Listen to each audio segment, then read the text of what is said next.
बच्चों, पिछली कक्षा में हमने शब्दों के भेद पढ़े थे, जिसमें तीन शब्दों के तीन भेद थे। अब जिसमें पहला है उत्पत्ति के आधार पर, तो इसमें भी बच्चों उत्पत्ति के आधार पर भी जो शब्द होते हैं वो कितने प्रकार के होते हैं? 4 प्रकार के। तत्सम शब्द, तद्भव शब्द, देशज शब्द और विदेशी शब्द। तो चलिए अब हम तत्सम शब्द के बारे में पढ़ते हैं। तो बच्चों, हमने संस्कृत जो हमारा जो था हिंदी में शब्द विचार, तो उसमें हमने पढ़े थे शब्दों के भेद। तो उसमें था उत्पत्ति के आधार पर, उसके 4 भेद थे। तो पहला था उसमें तत्सम शब्द। तो तत्सम शब्द क्या है? हिंदी में संस्कृत भाषा के कुछ शब्द ज्यों के त्यों प्रयोग किए जाते हैं, ऐसे शब्द तत्सम शब्द कहलाते हैं। यानी कि जो हमारी हिंदी भाषा में जो संस्कृत के शब्द हैं, जो संस्कृत से शब्द ज्यों के त्यों लिए गए हैं, उनमें कोई बदलाव नहीं हुआ है, वो ज्यों के त्यों हमारे हिंदी में आ गए हैं संस्कृत के शब्द, तो उन्हें क्या कहते हैं? तत्सम शब्द। जैसे अग्नि, अग्नि को संस्कृत में अग्नि कहते हैं और इसको हिंदी में भी अग्नि कहते हैं। सर्प, गृह, दुग्ध और भी हो सकते हैं इसमें हमारे, है ना। तो ये हमारे संस्कृत के शब्द है जो कि हिंदी में ज्यों के त्यों आ गए, इनमें कोई परिवर्तन नहीं हुआ है। ठीक है, अब आगे चलते हैं तद्भव शब्द। तद्भव शब्द, अभी हमने तत्सम शब्द पढ़ा था, अब पढ़ेंगे तद्भव शब्द।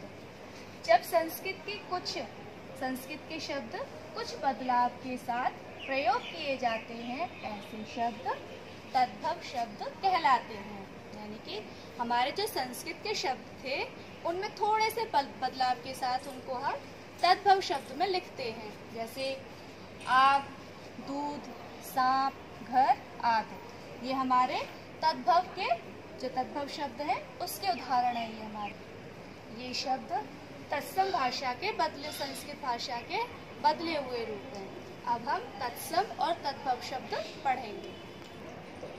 तो बच्चों, यहाँ मैंने कुछ तत्सम शब्द और तद्भव शब्द लिखे हैं। तो तत्सम शब्द क्या है? जैसे आम्र, आम्र संस्कृत का शब्द है, लेकिन हम इसको हिंदी में ज्यों का त्यों प्रयोग करते हैं। और आम्र का पता है हमें क्या होता है?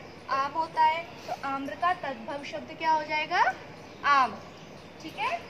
चंद्र, चंद्र से भी हमें पता है चंद्र क्या होता है। तो चंद्र जो हमारा तत्सम शब्द है, तो जब हम इसका तद्भव शब्द लिखेंगे तो क्या हो जाएगा? चांद। ठीक है। ऐसे ही वानर, वानर का तद्भव होगा बंदर। रात्रि, रात्रि का हो जाएगा हमारा तद्भव शब्द रात। सत्य, सत्य क्या हो जाएगा? सच।